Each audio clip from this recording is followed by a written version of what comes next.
You wouldn't believe it, but Nick is totally smitten by Foxy Kim and is even planning a wedding. Just then, Annie hurriedly interrupts. I need to talk to you about— So, are we talking about Mom?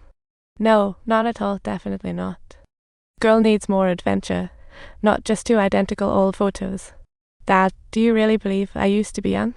Subtitle, I need Mom. At that moment, Foxy Kim dashes in, urging Nick to arrange the wedding.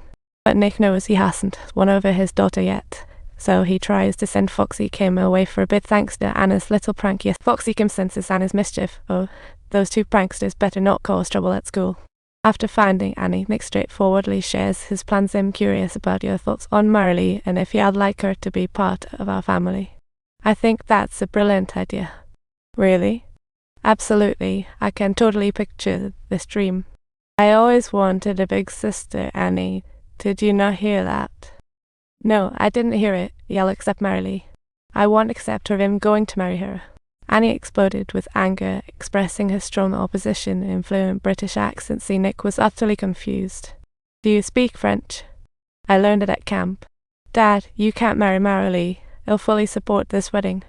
As Nick sunk into confusion and anxiety, Foxy Kim appeared like a delivery person, asking Nick about his feelings toward Annie.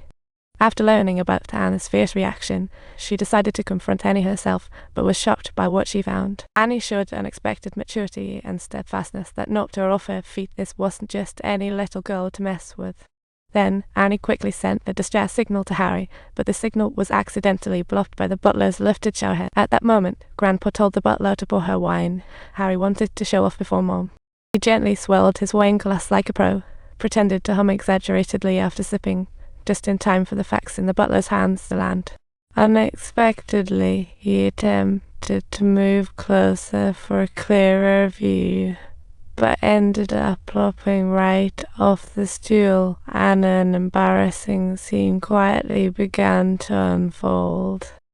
With a slight buzz, Harry cleverly covered his mishap and claimed he needed to step outside for fresh air. Quickly, Harry rushed into the phone booth and got the shocking news from Annie that Dad is starting a new marriage in 2 weeks. This news sent Harry into a panic, and without hesitation, he promised to immediately tell Mom the truth before stepping out of the booth. Unexpectedly, he bumped into Grandpa, who'd overheard his chat with Annie, staring like a detective. Harry decided to spill the beans to Grandpa and sincerely asked for his help. Little did he know, Grandpa already figured out that Harry wasn't Annie at all. The next morning, with Grandpa's encouragement, Harry gathered his courage to confess everything to Mom. He nervously wrapped himself in the blanket, revealing his true identity to Mom. Mom, I'm grateful, but I've never met you. I've always wanted to meet you, and I really hope you won't be mad, because I totally love you. I just hope that one day you'll love me like I love you. Stop loving Annie. I've always loved you. At this moment, Mom decided to bravely take responsibility, accompanying Harry to California to pick up the two kids. However, before they departed, Ella was filled with anxiety, secretly worried that time had stolen her charm and fearing Nick might not recognize her. Harry quickly noticed that despite the passage of time, Mom's longing for Dad never faded. To comfort Ella, Harry lied, saying Dad awaited her at a San Francisco hotel, eager to reunite. And that hotel was actually booked by Dad for his wedding with Foxy Kim. The next day, they quickly arrived at the hotel, and Ella, in a bid to muster courage, kept drinking, which made Harry and the butler. Meanwhile, Nick and Foxy Kim also stepped into the hotel. Life's little twist can be so hilariously in the elevator. Nick suddenly spotted Ella, who was shocked to see her being affectionate with someone else, but still politely greeted him. At that moment, Ella realized she might be tricked by her two daughters, and they honestly disclosed their plan. They eagerly hoped Ella would stop Nick's wedding, only to be disappointed to hear that Ella has no say in Nick's life. Nick's heart was filled with confusion, scouring the hotel for Ella like an adventurer on a treasure hunt. Every time her gaze fell on a short-haired girl, she would stop. Finally, she spotted Ella on the other side of the pool.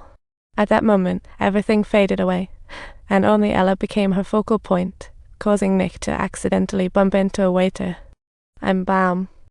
She fell into the pool, dramatically reuniting after 11 years. What a dramatic way to kick things off. Despite being caught in the chaos, Ella still managed to maintain her grace and poise. Meanwhile, Nick was deeply confused, asking Ella why she was there, and Annie chimed in. Annie, do you know who she is?